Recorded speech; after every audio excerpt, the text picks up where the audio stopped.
Hi friends, இப்போ ரொம்பவே சிம்பிளான சூப்பரான குழம்பு ஒன்று செய்ய போகிறோம். எப்படி 10 நிமிஷத்தில் மேகி செஞ்சு சாப்பிட்றோமோ அதே மாதிரி தான் இதுவும் 10 நிமிஷத்தில் செஞ்சு முடிச்சிடலாம். வாங்க ஃப்ரெண்ட்ஸ், வீடியோக்குள்ளே போகலாம்.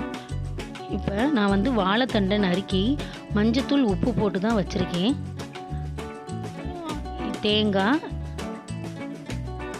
சின்ன வெங்காயம் இல்லைன்னா பெரிய வெங்காயம், மிளகா வத்தல், ஜீரகம், புளி, மஞ்சத்தூள், அப்புறம் பொடியாக தாளிக்கிறதுக்கு பொடியாக நறுக்கிய வெங்காயம் வச்சுருக்கேன்.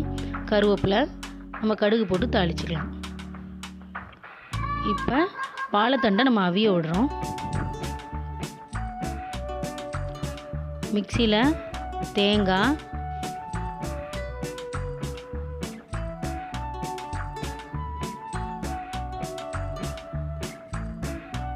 மிளகா வத்தல்,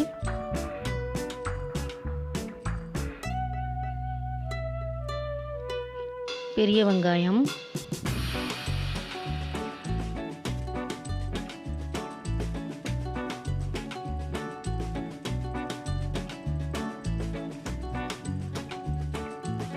புளி, ஜீரகம் எல்லாத்தையும் போட்டு நம்ம நைஸாக அரைச்சி எடுத்துக்க போகிறோம்.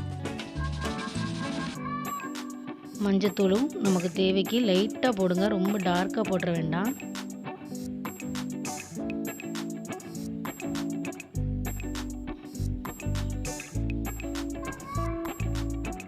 இப்போ நம்ம அரைச்சி எடுக்க போகிறோம்.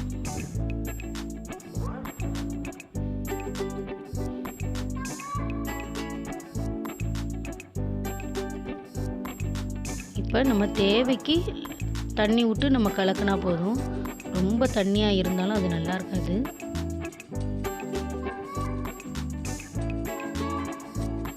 இன்னொரு சைடு நம்ம ஆயிலை ஊற்றி